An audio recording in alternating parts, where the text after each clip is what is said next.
ころは高い場所は平気か？はい。手でも首でも吊っていただいて結構です。誰が拷問すると言ったかな？申し訳ありません。高いところと聞いて他に思いつきませんでした。もっと生きる希望を持とうよ。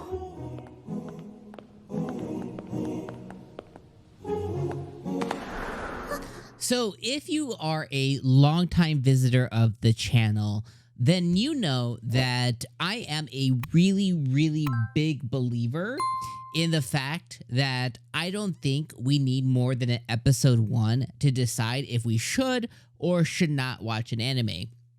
And if you're not a big visitor of the channel, hey, welcome, hit subscribe. You might vibe with me. We might be vibing here. So go ahead and hit the button. Do it for your boy. I'm Dom from the Otaku Room. You're going to be here a while, so hit subscribe. But if you're not, my big thing is I genuinely believe most studios need to and should, and most do, put a lot of effort, time, care, and money into episode 1. The reality is outside of Japan, most places kind of stream their anime and stuff. But Japan, a lot of this anime still airs on TV.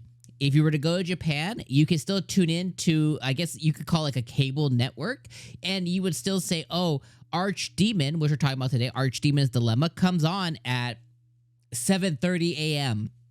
or it comes on at 12:30 at night or 7:30, and I need to tune in to channel 46 to watch it or something like that. That's what still happens in Japan. So because of that, there needs to be a lot of love and attention put into episode 1, because that's the episode that not only needs to set the stage, needs to show you what the anime is about, it also has to grab your attention so that you come and tune in for a week 2 and a week 3 and so on and so forth. And most animes that fail at that, typically it's very, very hard for them to come back from it. And more often than not, I'm going to put a blanket number, 95% of the time, if episode 1 doesn't come out and grab you and show you what it's about and everything, it's very rare that, oh, you know, it's going to get good eventually. A very small percentage of anime actually succeed at getting good eventually. All right. Now, with that being said, Archdemon's Dilemma, I think, is in that small percentage. And I know that sounds contradictory to what I said, but it really does fall into that small percentage. I think episode 1 showed me a premise and what's to come, and it's either for you or it's not for you, but I think it did do a good job of showing us what's to come, but it didn't do a good enough job, I think, to completely grab someone's attention. I think in moments of this episode, it was a little boring. I think it started, with Zar, whatever his name is, Zagon. It started with Zagon and the elf, and kind of like, it pivoted to 75% of the way into our 23-minute episode. About 75% it picked up where we started, and then the middle was to kind of show us how we got there. And essentially how we got there is we found out that Zagan or whatever is a potential archdemon. What he really is a sorcerer. Sorcerers are very rare in this world. They're typically your standard crazy folks. They're very selfish. They do experiments. They do sacrifices. There are these very unique small niche of community within the world, and they're very powerful. And there's archdemons who are the most powerful in the world, and he's an archdemon candidate. But he's a very strong sorcerer, but he's also a virgin, and he's also alone, and he's also a loner. And we find out later that he was also, a kid who was just like poor. He was a street kid, and eventually became something of himself.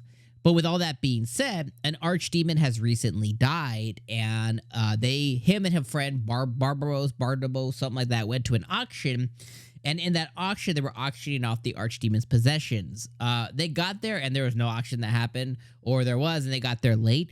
And there was an elf that's being auctioned off, and he instantly, for the first time in his life, felt his heart and he fell in love. He spent $1 million whatever dollar coins on this elf, and he's now the possessor or the owner of said elf. And this is all about this character Zagan falling in love for the first time and trying to navigate his feelings and emotions for this girl as she's convinced that he bought her to kill her or experiment on her. So it's going to be a consistent anime of comedic effects that occurs to her thinking she's dying and him going, no, I'm in love with you, and not being able to convey that. The writing's on the wall. There's going to be a lot of misconstruing scenes, a lot of communicative barriers.